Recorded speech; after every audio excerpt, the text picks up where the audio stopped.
Hello and welcome to another episode of the Ideal Investor Show, where we bring you interesting guests and talk about how can somebody generate cash flow, get into a better life situation, maybe live their passion, and we want to have interesting guests. And so today we have Bob Bernotas, if I say this right, Bob, and welcome. Pretty close. Bernotas. Bernotas. Okay. It's as good as anybody gets it, though, so that's fine. I said it probably the German or the European way, every vowel in order and stuff like that. So Bob is with us to talk about franchising and how to get into franchise and why to get into franchise. So Bob, let's start with, tell us a little bit, how did you get into being an advisor and helper and guide? How did you end up in the situation that you're in and the services that you're providing now? Well, first, I was in franchising myself, and I still am. I'm still a franchisee with a concept, and I'm about to buy a second concept. But back in the late 80s, I'm dating myself now, but I got into franchising back in December of 1986. I opened my first franchise. I begged, borrowed, and stole to be able to put that one together. And the first concept I got into was called West Coast Video. Was a video, if you remember the video industry, and you probably know where the video industry is today. But yeah, I broke into franchising in the video industry with West Coast Video, my first franchise. I opened several more of those. I had 5 total in the Philadelphia market. I ended up selling those at a fairly good time. It didn't blow up under me. But that was my first foray into franchising, and I've owned a couple of other franchise concepts and multiple units with each of those as well. I was CEO of a national franchise chain. I've been consulting for a couple of decades. Often I was consulting on the other side of franchising for franchisors, helping them position for growth. But over the last 6-7 years, I exclusively now have fallen into just working with people, candidates that I work with who are interested in getting into franchising and guiding them through a process to hopefully find the right franchise. Okay, very cool. Now, a couple of things you mentioned where I'm suspecting that our audience might not necessarily be familiar with the term. So obviously people know what the word concept means, but what does it mean in the context of franchising? The different types of franchises out there. I mean, and there's so many different types we could potentially look at. And there's brick and mortar retail franchises to brick and mortar franchises that are not retail. Maybe they go into office space. And then there's non-brick and mortar franchises that potentially could be run from your home, maybe from a small office, a warehouse, or something along those lines. Okay. Well, yeah, that's a good explanation. Now, the other part that you were describing makes me wonder if somebody is saying, okay, that sounds good. It's always good. I mean, this is kind of like our business model too, right? Idea Wealth Grower is helping people to find a way to invest in residential real estate so they can develop passive income and ultimately get the freedom to decide what they want to do with their time. So I'm a big fan, and I hope our customers are big fans of having somebody who has gone through the process, helps them to go through it faster without making new or old mistakes. What I'm curious is when you say, okay, somebody who wants to get into franchising, do you have at any given time a whole bunch of franchise organizations who are looking for new owners, or how would somebody have to imagine that? Yeah, I do. There's over 4,000 different franchise companies across the United States. Honestly, I would steer clear from most of them. There's some that just aren't worthwhile, but there's some really good concepts as well. Most of these concepts are always looking for the right franchisee. When I say the right franchisee, somebody that will fit their model well, that have characteristics all lined up. Mainly what they're looking for are people who are going to maximize sales in a given market, be it a unit, if it's brick and mortar retail in a storefront setting, or maybe a territory that's licensed to them. They certainly would rather, if they ascertain that they can bring in Joe Smith versus Sally Jones, and Joe Smith is going to generate $2 million in revenue out of this location versus Sally Jones that's going to do maybe $1 million out of revenue, they would choose Joe Smith because that's how they make their money. In franchising, it's a win-win situation. The right franchise companies adopt the mindset that your success is our success. So they do everything possible to help you be successful as a franchisee. Okay. And now if somebody wants to get into franchising, if I were to just for a moment pretend I would want to get into franchising, how would you, as kind of like coach, mentor, or the companies that are looking for franchisees know if I would be the $2 million person or the $1 million person? They have to do their due diligence as well. So it's a vetting process on both parties. My allegiance is to the franchisee, the prospective franchisee. So when I take them through a process, I'm doing all possible to help them position to get approved by the franchise company. The better franchise companies, they're not just looking for anyone. Some companies do, and I steer far clear of those companies. But the better companies, they're looking for the best possible candidate, and so they vet candidates pretty closely. Part of what I do is help position my candidates to be approved by the franchise company. So to what extent does that then indicate that somebody would have to have some sort of subject matter expertise, or at least a general idea what the business is about? How does that fit in? That great question. In today's franchising, it really doesn't. The better companies have developed, turnkey systems and processes. As an example, if you go back 30 years, and there's a franchise that's all over the country now, there's about 1,000 franchisees with a company called CertaPro Painters. It's a painting franchise, very successful franchise. But initially, you go back 30 years, in the early stages of their development, CertaPro Painters was looking for painters to make franchisees. Okay. They quickly discovered painters don't make good franchisees. So they put the brakes on that. They revamped their model, and they just started looking for smart people, driven people that have the financial capability to execute upon their model, smart, driven. And their model just blew up across the country. It became very, very successful because the painting piece of it, not that any of their franchisees do the painting, they don't want them to do whatever the service is. And any company that I typically work with and put my clients into, the companies don't want the franchisee to be doing whatever the service is. And everything these days, Axel, it's service related. Franchises aren't product related any longer, unless you tie a product and a service together, because you do not want to compete against Amazon. So the franchise companies are typically looking for just quality people. Everything else can be taught. And that's the mentality of most of the better franchise companies. Okay, well, that's very interesting, because that brings it a little closer to one of my passions, and that is how people transition. I mean, there are many, but in kind of like the development of people, not just as customers, but in general, I've always felt that there are 3 or 4, the fourth one I typically don't get involved with, but 3 major transitions that I have discovered. And I'm really curious what you would say about that in the context of what you just stated. The first is when you have decided what you want your profession, so to speak, for lack of a better term, to be, and you get it to a point where you are no longer just doing the work, but you are now supposed to work with other people doing the work, right? So I would say this is kind of like the lowest level people manager. Somebody gets assigned as your right-hand person, or you're supposed to run this little team or little group or stuff. And the second transition I see is from that point, when you're getting good and recognized as somebody who stands out, and you now officially become a manager. And then after you have done managing for a while and proven yourself to be a really good one of the managers, that you get into, pick the term, you can call it a leadership position or an executive position, which I found each one of those transitions is extremely fundamentally different and has very different requirements from people who are actually evolving in the course of their career through that. Now, when you say the franchisor is not really interested in them providing the service, where in that, on that spectrum, or on that basically line of 3 transitions, where would you say would the most successful people fit in? Where would they be in their development? They would be at the top of your transition pyramid. So basically in a leadership / executive / business owner kind of role.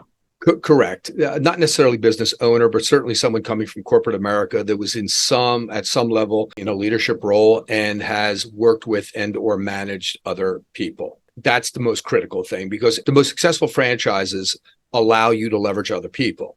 Again, I never put clients into something whereby they're going to do the service, whatever the service happens to be. And there's lots of they're called chuck in a truck concepts that are maybe home service related that somebody might get into and they're actually doing it. To me, that doesn't make sense because you're just creating more linear income. The whole point in my mind of franchising is you're leveraging other people and you're creating recurring revenue. You're creating a business that even once you step back from that business, that it's going to continue to generate revenue and generate profits for you. There are many franchises today, and really it's become prevalent over the last 8-10 years or so. More and more semi-passive franchises have emerged. The only difference between a standard franchise and a semi-passive franchise is that the company has developed the tools or the platform necessary to support a franchisee at a higher level. They do more for the franchisee, so the franchisee can step into something and maybe put 10, 12, 15 hours a week into it from day one and still stand up that business, get the business up and operating. And over time, they put less time into it. So a lot of the clients that I work with are people, executives or upper management or middle management coming from corporate America that want to utilize the skills that they've developed. And I help them identify the right franchise and help them leverage those skills to be able to manage, to utilize their skills to manage other people and grow an organization. Often it turns into multi-unit opportunities as well if they have that skill set. Yeah, that makes sense. I mean, for me, whenever I thought about franchise as a term, what always came to mind is this whole idea of McDonald's, right? Like somebody has $1 million laying around or inherits it from somewhere.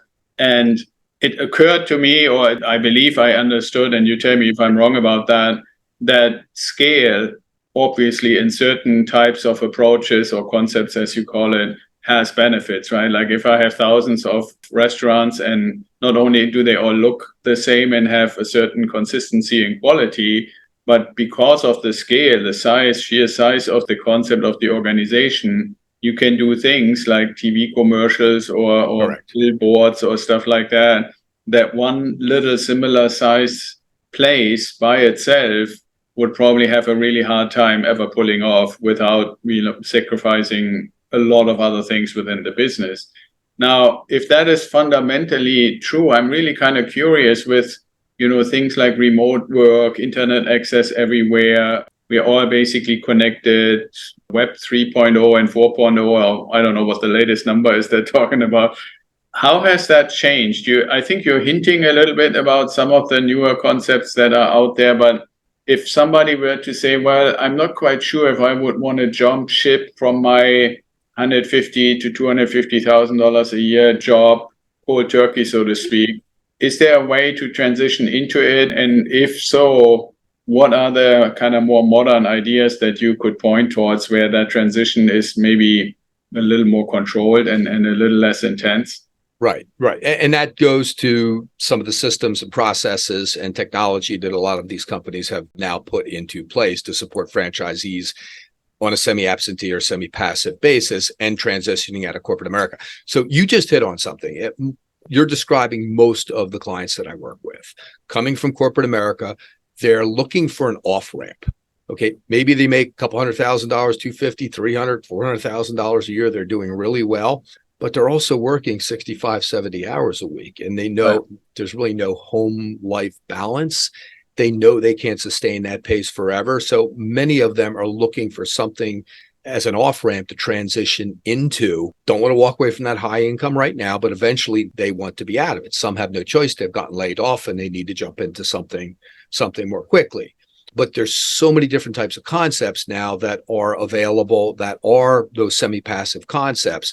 And you mentioned McDonald's. I mean, McDonald's is a multi-million dollar. I mean, to do one unit, and you can't do one unit. It's become all incestuous and one franchisee buying up other franchisees, the company buying franchises back, and they're extremely, extremely expensive. But there's lots of concepts that you can get into that might even fall between, let's say, $150,000 to $350,000 that are really strong financial plays.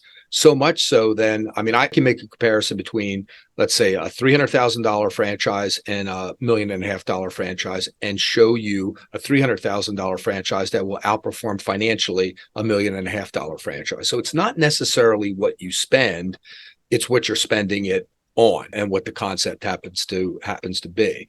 And when you look at franchising from an investment standpoint, I have a lot of my clients who are also real estate investors. And it's been fantastic, especially if you bought prior to COVID and you had a run up on equity over the last several years, you're usually in a good place. But most of my clients, and you'd have to tell me if this is what you see as well, but most of my clients from a cash flow standpoint, unless they bought things outright or put a lot of money down, it's a wash. They're either making a little bit of money, again, from a cash flow standpoint, they're breaking even, or maybe they're losing a little bit of money. They have a management company that's operating properties for them and so forth, but they're riding the equity. It's a long play with real estate, right?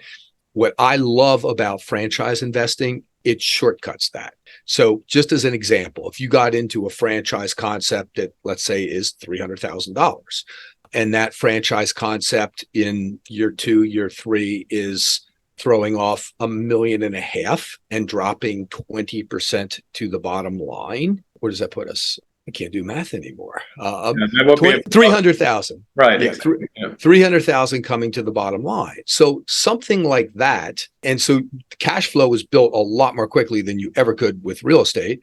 But also the equity that's being built in that business is rapidly rising, because that business that might be throwing off $300,000, let's say after 3 years, the worth of that business, typically in franchising, you're going to see it anywhere from a 2.5 to 5 multiple of earnings, depending upon the type of franchise it is.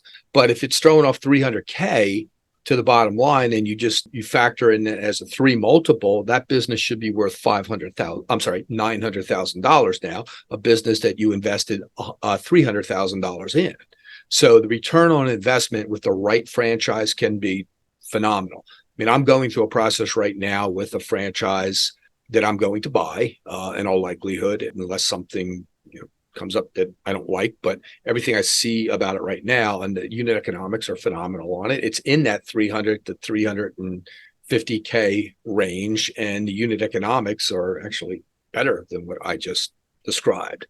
So depending upon what somebody's looking for, there's some really strong financial opportunities out there. So often what I do, Axel, is when I speak with my new client, I try to ascertain, what they're looking for, what their drivers are. I always suggest that, look, I work with a spectrum of people. On one end of the spectrum, I have, for lack of a better term, what I term as ideologues, people who are very passionate about something. They love their dog, so they want to be in something pet related. Okay. Right. Doesn't matter to them if they make that much money doing it, but that's what they want to do.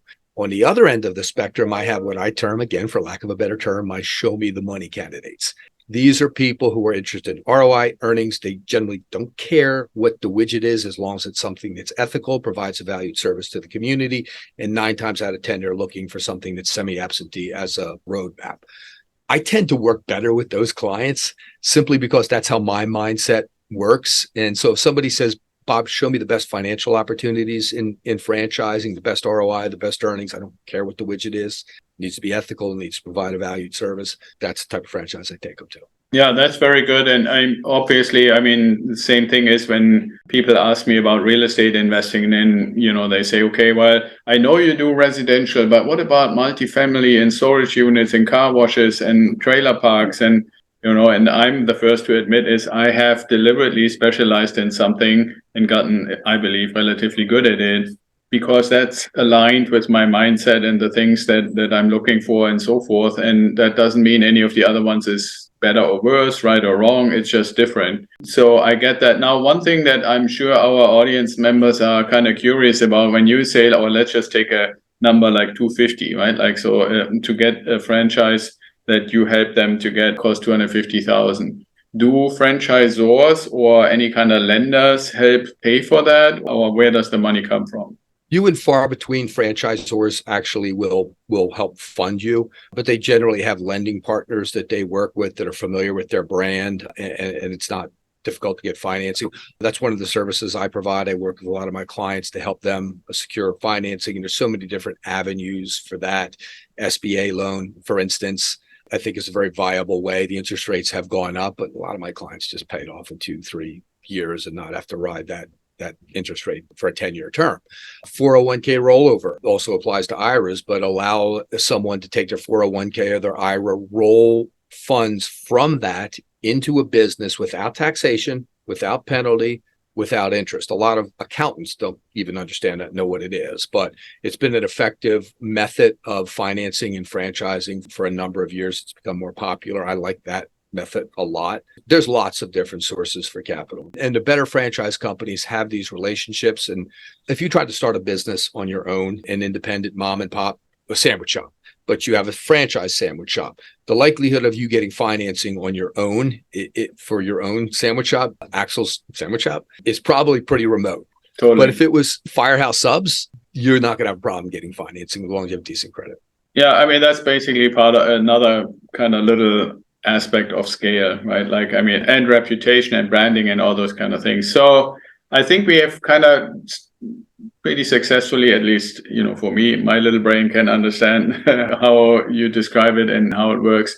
What the last part I'm kind of curious about, and I'm hoping our audience is curious about, is can you give a few examples of what are kind of like, and maybe if you can make it somewhat diverse, what are kind of like the quote unquote cool franchise concepts out there right now that you believe really have great opportunity worth taking a look into? I mean, you mentioned that there's one, and you obviously wouldn't have to divulge that one, but as an expert in the industry, I'm sure we have been talking kind of theoretical about it. Can you name a few, not the name necessarily, but what industry or whatever that's called? Sure. First of all, I like anything in the home service category. It's evergreen, never going away, not affected by COVID, not generally affected by a down economy. Few things affect it. It's a very fragmented mom and pop industry, ripe for roll up, and you see more and more franchise players stepping into that arena and taking market share away from the moms and pops.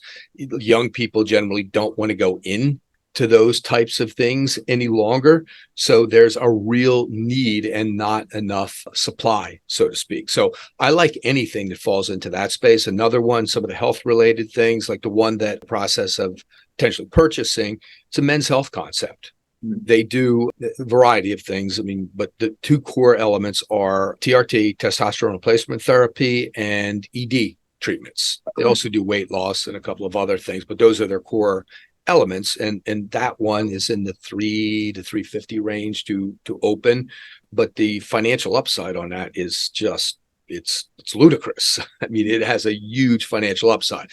One thing I do want to swing back, you had mentioned branding and brand recognition. The vast majority of franchises out there, Axel, most people don't recognize, which is kind of a good thing. Because if you recognize the brand, in all likelihood, it's sold out in your market. That's why you're recognizing. Right. Yeah. So that's the dirty little secret about franchising. Getting into a brand, an emerging brand at the right time that has and I generally never work with brands unless there's something larger behind them. So if it's a mom and pop type franchise that was able to put together a couple $1 million to launch a franchise, they had a couple, successful location, let's franchise it. Those are dangerous situations, but there's some really good organizations that are acquiring franchise companies, or they help franchise companies grow. And many of these organizations are extremely selective with the franchises they bring into their portfolio. I much prefer to work with those types of organizations because they know what they're doing. They're the franchise experts. And often when you have an emerging brand, it might fall under one of these types of franchise. It could be a pretty new type of concept. Now, the original unit or units or territories may have operated for the last 10 years very, very successfully, but maybe they just more recently got into franchising because they connected with one of these entities that can help them and has the capital to do so. Often that's where the best opportunities lie in franchising, because if you start looking at things like McDonald's, I mean, everything's sold out. Yeah. No, I hear you. And I mean, the thing is, one of the things that I found, and maybe this is because of my origin in Europe, the United States, if we look at it that way, is a huge place. I don't know who said it, but if you were to fly out in a plane and you were to drop a bowling ball, the likelihood of hitting anybody is extremely low, even though we think, we have 325 million people. They're everywhere, they're all over, but it's not really that densely populated, but it's a huge area. And so, I'm very glad that we have you as an expert. But if you just look at some of the more populous states, let's take California with 40 million people, right? Like how many you could have, and you might run across somebody on the East Coast, they would say, well, I've never heard about it. Or I remember when visiting Canada for some things, and they have like coffee shops and restaurant chains and stuff like that, where I've never in 20 or 30 years living in the US ever heard the name, right? So I think that is something to keep in mind when somebody says, yeah, okay, obviously McDonald's is the extreme example, they're everywhere. But pretty much everything else, if it's just even successful, like you said, in a state, that means there are 49 other states where they could still be successful. Less than 1% of the franchises out there actually do a fraction of 1% do national advertising. Most of it is regional advertising and local advertising. You're buying a system or a process, a successful way of doing business. And then you're trading, and the difference between franchising and real estate, you're trading some of your time. So you may have to put in 10, 12 hours a week in the early stages to stand up a semi-absentee franchise. 6 months, a year into it, you may be putting a lot less time into it unless you decide to scale and do more and more franchise. Right, understood. Yeah, and I mean, the reason I love for you to accept to come on the show is we wanted to show different ways and different things that people can generate cash flow. So I think you did a brilliant job explaining to us, yes, thank you. It's a substantial investment. It also takes a certain kind of people. That's why I thought it was important for the audience to realize, when are you one of the better candidates? That doesn't mean, I'm sure, that somebody is massively motivated and doesn't necessarily fall into the category, couldn't be successful. But those kind of things to show, okay, well, real estate, as you said, completely correct, Bob, is a very long game. That's why we say, if you want to reach your time freedom point, assume 8 to 10 years, maybe even 12, depending on where you're starting. But if you're, let's say, 35 or 40, and you could say at 50, I never have to work again, that's not so bad. Right? On the other hand, if you say, I'm totally into it and I want to do all this faster, it sounds like we learned today that franchising, the way you do it and how you help people to do it the right way with the right kind of concepts, can be an accelerant, a much faster path to a similar goal. So if I summarize that correctly, I want to get the last two questions that I asked everybody, completely independent from investing and all of that kind of stuff. And the first one would be, Bob, if you could meet anybody, present or past, who would it be and why? Oh my goodness. Great question. I'd say Jesus Christ, but let's leave that off the table. Let's leave religion off the table. George Washington. Okay. I'd love to know what was in his mind. I mean, he was an architect of the creation of a country, a very successful country. So yeah, George Washington. Okay, cool. Yeah, that makes sense. And you already said what you would ask. And the other thing is, I mean, this is meeting George Washington is a little bit related. If you had a time machine, you could go forward or backward. Where would you go and what would you do when you get there? Oh my goodness, that's even tougher. You know what? I think I would go back to I think time was simpler going back 100 years, 200 years. So sometime, maybe around the time of George Washington, maybe it was a little unstable at that point. But you know what? I saw the movie Witness years ago with Harrison Ford. I don't know if you ever saw that movie. I wanted to be Amish after I saw that movie. It seemed like such a low stress lifestyle. But yeah, I'd say I'd go back to maybe a couple 100 years and just be in a slower time, a different era. Okay, cool.